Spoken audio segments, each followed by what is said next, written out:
Joining us now in the Hyundai Texans Radio studio, it's head coach Lovie Smith. Coach, great to see you. Thanks a lot for being with us. Happy holidays. Happy holidays to y'all. Well, we'll talk about those later, but let's talk about what happened against the Chiefs as you get ready for the Titans this week. Playing very well again, Coach. What about the way these guys have stuck together and put together this kind of effort? I know you've seen it all season long, but you're playing a Super Bowl contender and come down to the wire with them. Well, we have seen it, and we kind of know who the guys are now, too. And you're right, it's tough circumstances we're dealing with now. We know the win-loss record, but I've seen them, you can only go on how guys are practicing and just how they are in meetings. And I know we're excited about playing a good Kansas City team. We expected guys to play hard from start to finish, and that's exactly what they did.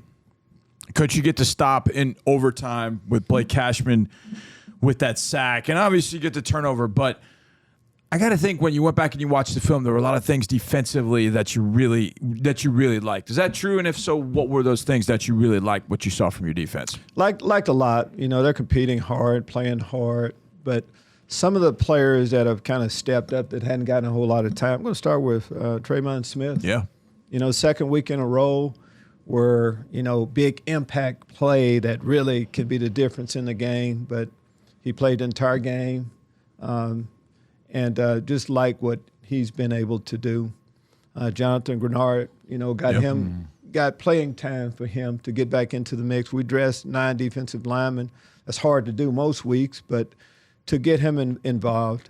And you mentioned Blake Cashman. Yeah. It seemed like we've had limited roles. We have a package on third downs where we play him, and it seemed like he's productive each week when he's in a position to do something. What about the progress of Christian Harris, who led you in tackles yesterday? Pitre's right behind him, but we've seen Pitre all season long. Harris obviously didn't start the season with you, but here he is trending in the right direction as we continue to play. Yes, and that's what, why I didn't bring those up. Seemed like now Christian Harris, Jalen Pitre, they're veterans. It seemed like the way they played. But they continue to take advantage of the reps that they've gotten.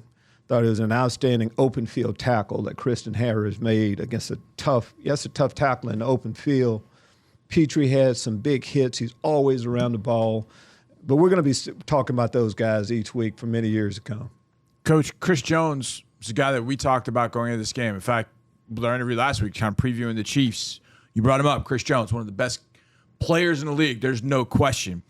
When you look at the game book, at the end of the day, his name's not even listed. He did not have a tackle. He didn't have an assist. He had nothing in the game book, which goes to what your offensive line was able to do, and that was with moving Titus over to left guard to be able to do that.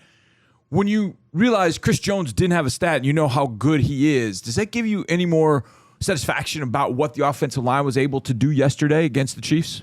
Yes, I know it was pretty good, but if you just think about what we asked Titus Howard to do, he'd been a tackle all year. There's a difference between playing tackle and playing guard. But we knew who was coming in, who we had to contend with, on the Chiefs team. And Titus just accepted that challenge, moved in there. They had 1 day of practice or so, really, to get ready for it and competed hard. Offensive line gave us a chance.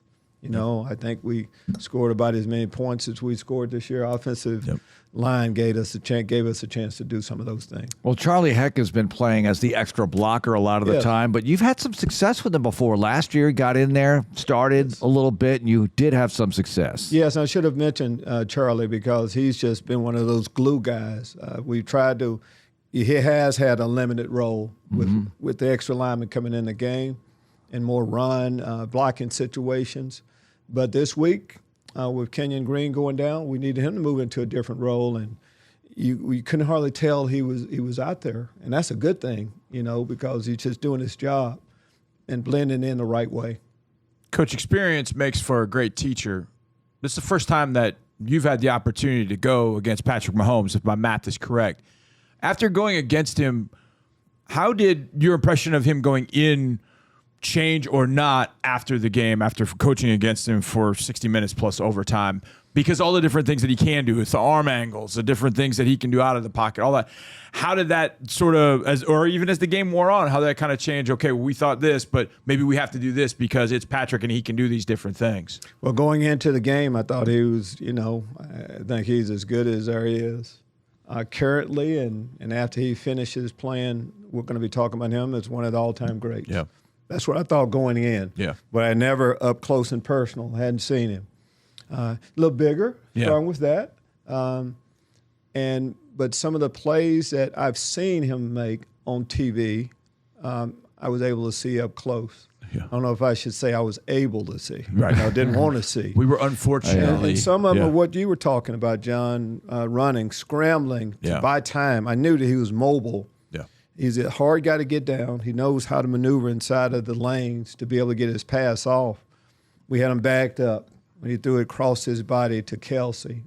That was a big play in the game. Yeah. But impressed with him before, even more impressed if you can be that way afterwards. Coach, you're quarterbacking with Jeff Driscoll and Davis Mills. You did the 2-quarterback system. They opened on the field together. A lot of different things going on there. What about the performance between the two signal callers?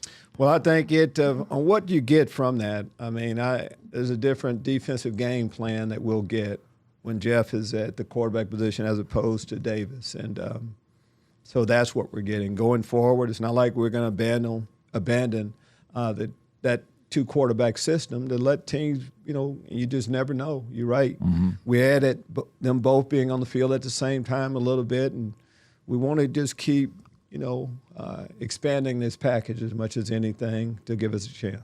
Coach Davis yesterday started off, like as we said, alternating a little bit with Jeff, being on the same field with Jeff, but then as the game wore on, you seemed to go with Davis, and it seemed like he got into a little bit of a rhythm. Obviously made the mistake at the end with the fumble, et cetera. But overall, how did you feel when you went back and watched the film about what Davis did yesterday? Thought he made some good throws throughout. You're right. Get how we end it. But I thought he can throw the ball. And thought he made good decisions. That's 2 weeks in a row that we've said this. He's made good decisions, and he's protected. The ball has been secure when we're passing it. All of those things, you have to like what he's done. Feels like Tegan Quatoriano, all he does is catch touchdowns, Coach. But there he is again in the end zone. And you talk about this, the Y tight end, the F tight end, but both touchdown passes by Mills were to tight ends in different types of situations. What about those guys as targets? We think that's a good matchup. It's kind of obvious, you pass everybody, all right, let me see the stats of the wide receivers. Mm-hmm. But we use our tight ends too. And then just speaking from a defensive point of view, it's tough. That's a tough matchup. With a big Jordan Akins, Tegan, both those guys are tall, big, and a lot of times they're going against a smaller safety or a linebacker. And we dressed 4 tight ends yesterday too, so we kind of like the combination and all the different spots that position can play. What does Mason Schreck do for you at tight end? Mason, I would classify more wide tight end. Mm-hmm. We won't be throwing it. He won't get the majority of the throws, I'll just say that. But we like the flexibility that he gives us. His strong suit, though, I would say would be blocking. Coach, I want to go through a big play that happened in the game that we debated on the radio about, and that was Tremond's forced fumble that Jake got on. And you eventually threw the challenge flag, even though when Carl Cheffers announced it, he said his progress was stopped. But yet you went forward with the challenge. Did they tell you at that point? Because we've heard this so many times in the past that, we ruled his forward progress stopped. That's not something you could challenge. But yet you're able to do it and you got the ball. What kind of happened in that situation? Well, just that you can challenge it, if it happens immediately. Right. And that's what happened. Of course, the ball was knocked out immediately before you got to that position where the ball could be, could say that it was blown dead. So that's what happened. We would have probably still been arguing on the sideline for that one. That was a great play by one of our guys, legal play, and it was a big play during the course of the game. How about Mario Adamson's hit on Pacheco? That was a huge hit by Mario, veteran in this game, and 14th career forced fumble. It's been around. That was a big play by Mario, and we just keep hoping that the breaks will go our way. Most of their players didn't even know that the ball was on the ground. Mm-hmm. Their one player that was down didn't even know what was going on. Got up, and all of a sudden, Dez King was there. As we keep saying that it's got to change, and we got to get a couple breaks, but that was big to set to put our offense in a favorable position to score. Coach, your defensive line, Mark just mentioned Mario. Malik had a couple of pretty football violent plays yesterday, which was great to see. How did you feel overall about those guys? You mix and match them so much up front. Thomas Booker got some time yesterday. Kurt Hinish was back. How did you feel overall across the line with the defensive line, DNs and DTs? How'd they do? I thought we did okay. I thought we left some plays out there on the field. But and then as we're saying, when you dress 9 guys, they should be fresh and ready to go. And we thought that was the case. We know that they're going to play hard. And we knew the challenge ahead of us when you have a player that knows how to maneuver in the pocket the way he did, but gave us a chance to win yesterday. Let's talk about the challenge of short week now, Coach, especially short week where you're the team that has to travel. That's always a different kind of thing. And I know you were asked about the cold weather, but I'm thinking, are you thinking, hey, man, I coached in Chicago for a decade. I'm familiar with this. How do you look at this? Well, just talking about the cold first, that's all relative to where you are. I mean, it will be colder than what it's been in the games that we played. But we knew, late in the year, some of these things kind of come up a little bit. And as far as, the short week, I mean, as you look right now, I mean, we played Sunday to Thursday. So we played weeks that are non-traditional weeks to get ready for a game. So we feel like we'll be able to get all of our work in and be ready to go. You're right, the traveling, that's just a part of it also. Coach, it's the Titans, it's the Jaguars, it's the Colts. I don't know if you know this, but they are in the AFC South. Division games to close the year. How excited are you that it is 3 straight division games to close the year? That's a big deal. It's a big deal to us. We know what the record says and what we've done this year, but have a chance to have a winning record within our division kind of gives you a prelim to what can happen next year as we move forward. Well, especially with the Titans going through what they're going through, they're the division leader. The Jaguars are chasing them. You can really affect the race right here and make a statement on the way out. So I know you look for these things, Coach, and you got it right there. Well, I mean, whenever we're going against a division opponent, that should be enough to really get us pumped up. But this game is relevant in a lot of different ways for other people, and how we fall into it, how we're involved with it is we're going to play our best ball, hopefully, and hopefully we're going to get a win. And how that affects someone else, that's on someone else. But for us, we need to. And I know it's 3 more division games to go, but we're talking about 1-0 against the team that's won our division quite a few times. It feels like with prep, you almost don't even need to put the tape on because they remember it pretty well. It was just a few weeks ago, and you guys know each other so well within the division. Yes, we do. And as you mentioned, we've and whether I know they have a couple of injuries too on who exactly plays, especially at the quarterback position, but that doesn't affect us. They have a system that they're going to run: offense, defense, special teams. We're both familiar with each other, and we're looking forward to a good, hard-fought AFC South matchup. Coach, I know you don't want to speak for all your players, but maybe you will. Derrick Henry has had successful games against the Texans the last how many ever years, and I know it's not one of those, bulletin board material and, we're going to get Henry and all that kind of stuff, but getting a chance to face the best in the league again with another opportunity to fare a little bit better than the last time you faced him, how important is that to you in the defense? It's very important. We talked that we're a lot better football team now than we were back then. Here's an ideal time for us to prove it. They dominated us in the running game defensively, our worst defensive game, stopping the run. The same cast of characters are involved on both of our sides. So I know our guys are excited about getting a chance to redeem ourselves. And, Coach, trying to play keep away, I know all teams really try to do this with them and with any great offense on the other side. Running the football is paramount on the road, at home, wherever. Against the Chiefs, Royce Freeman really shined for you. It's not like he put up 200 yards or something, but he had some hard, angry runs, reminded us a little bit about Dameon Pierce. We were talking about it during the broadcast. What did you see out of Royce? Well, we saw exactly that. tough yardage that he was able to get. He's a bigger back, about 240-pound running back, so he can get his pads down and tackling him. It's probably not your first choice of things that you would like to do on any given play, but I love it when a guy gets an opportunity and he's productive like Royce. He's been going against the one defense all year, them taking shots against him and all that. But he helped us yesterday, and I'm excited about these next 3 that he'll play. Coach, from a coaching standpoint, how important is it for you to have players that have done that, to be able to say to other guys, hey, look, Royce was on practice squad all year, got his opportunity, and he took advantage of it. You can do the same. That it becomes this motivating factor when a player like that steps up and makes plays.